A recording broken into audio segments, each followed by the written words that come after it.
All right, hello gamers, Muckluck here. Today is Wednesday, October 23rd, and we got some Guild Wars 2 news of sorts. This is them. They've released a blog post today where they are talking about how they designed world bosses in Guild Wars 2 Janthier Wilds, and it looked pretty interesting, so covering it here for those who are interested. Also, I have been told that there's a sneak peek of upcoming raid information, so let's go and do this now.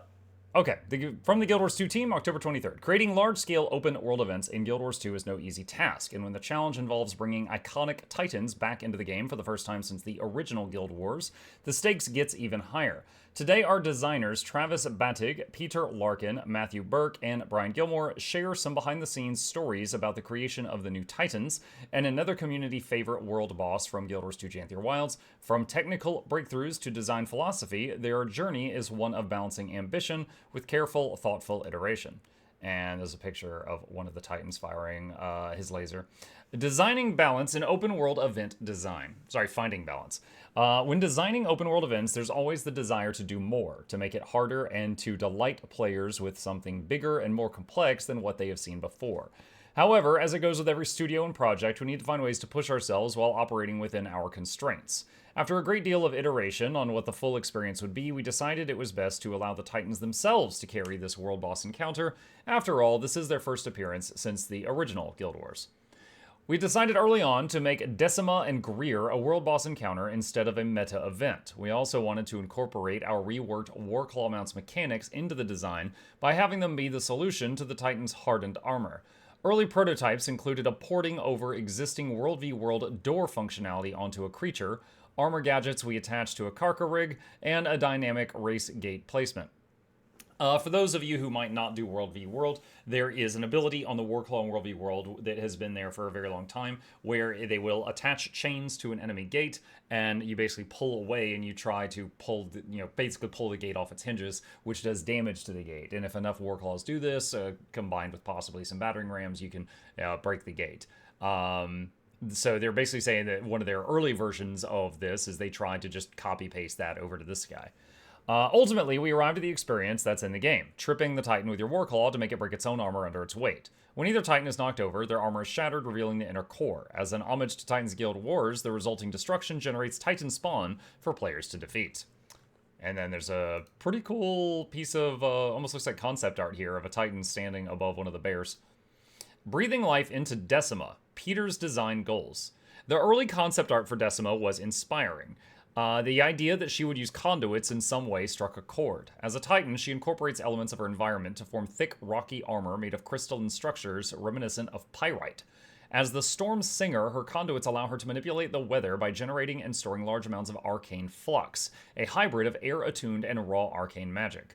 Decima's rocky, hefty appearance isn't what you'd expect from a creature capable of generating and manipulating storms, winds, and lightning. This dichotomy was fun to work with and informed much of her design, especially her love of squashing things. A key aspect of Decima's design is her massive beam attacks that fire from the conduit built into her left arm. However, matching visual effects to rectangular attacks of arbitrary length is tricky. Decima is so large that her beam attacks couldn't shoot directly from her arm as they'd be too high up and off-center. To solve this, we used an invisible creature to act as an anchor for the beam attack, allowing the system to dynamically scale the beams to almost any length. This will become much more relevant in the upcoming raid. That's a creative way of doing it. This reminds me, game designers having to do really creative stuff to make something work within their engine reminds me of a story I read once from a game designer, and I can't recall the game, maybe someone in the comment section will remember, of a game that had a train that would pull into a station, and they couldn't get the train to work right in their engine. And what they did is they took the entire train and made it a hat and put it on an NPC, and the NPC was underground, and the NPC would just walk into the station wearing the train-sized train hat. And that's how they got the train to work in the game. And they're like, okay, this is fine.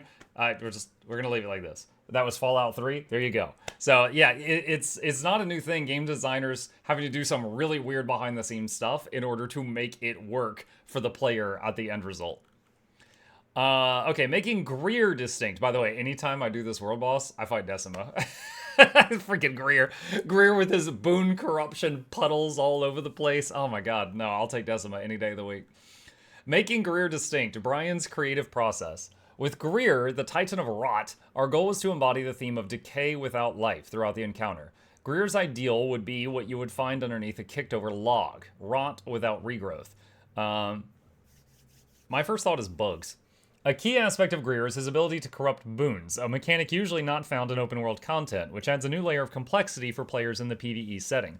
Having a world boss that uses a player's own strengths against them encourages different builds and strategies, such as utilizing abilities that can cleanse conditions.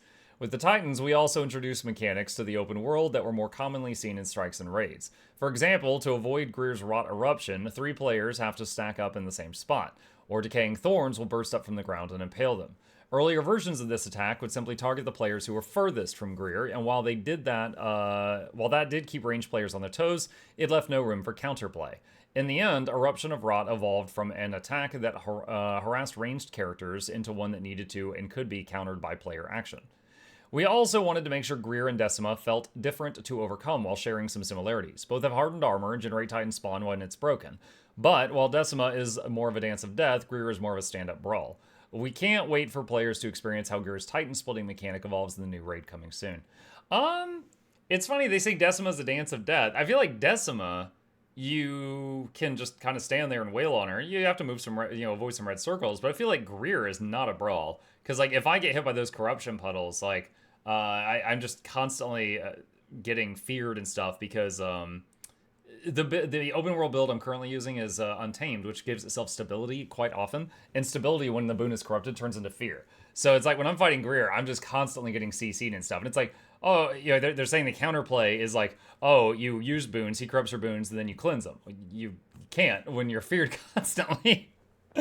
So I mean, the thing for him is like you just need to not get hit by a puddle at all, or don't use boons at all.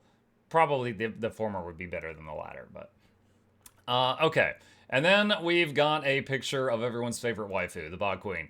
Rise of the Bog Queen, Burke's design journey. When we began research for Guild Wars 2 Janther Wilds, we stumbled upon bog bodies and used them as a point of inspiration. Bog bodies are basically mummies preserved in peat bogs, and we decided that they would be reanimated due to the maggots infesting them. Ugh. The event chain started with the idea that you would be running around and squashing the maggots while riding on the Warclaw. After several iterations, it evolved into players dashing through the maggots to stomp them, which was more interactive. Once the system was ready, our attention shifted to designing the source of the maggots. Enter the Bog Queen. To bring the Bog Queen to life, we started with the Risen Priestess of Lissa model, which hadn't been used much. Our character art lead, Adam, did an amazing job updating and altering the design into the creepy visage you see in the game. We also upgraded her animations, which allowed her to hover as she commands her army of maggots and bog bodies. From there, we wrote some voice lines for her summoning poem, like Squirm and Infest, Rot and Decay, Find a New Home all soft and warm, it's time to join my jubilant swarm. Then, our narrative lead, Indigo, fleshed out an incredible backstory with her with the help of some other talented contributors. We won't spoil anything, but be sure to poke around Janthir's Century if you want the full story. We also played around with the idea of having the Bog Queen sing her voice lines during the maggot summoning, but ended up deciding against that in the end. Patty Matson, who also voiced Patha, absolutely crushed it performing as the Bog Queen. We love giving her 9 feet tall monsters to play. Overall, the whole team really rallied around the Bog Queen, and we are delighted to see that she's become a favorite of the Guild Wars 2 community, especially the thirsty boys on Twitter.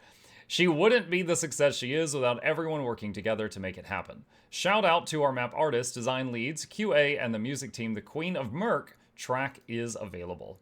And there's a picture of one of the Titans with that beam coming from the invisible entity there. Looking ahead.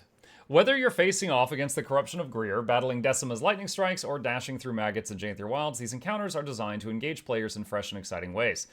Each of these bosses represents the culmination of months of collaboration and creativity, and we're thrilled to watch the community's reaction to them when the expansion launched. We are equally excited for players to experience our upcoming raid and convergences bosses in our first major update to Guild Wars 2 Janther Wilds in November. We'll see you then. All right, so that is the end of the blog post. So less information on raids than I was led to believe by the people who linked me the article, but definitely a few hints in here. So, we're probably going to be fighting the Titans in the raids and, talking about the design of, the things that they had to go through to make these bosses. Yeah. So yeah, I find this stuff interesting. Maybe some of you will too. That is the blog post, and as always, there will be a link down in the description if you fancy it.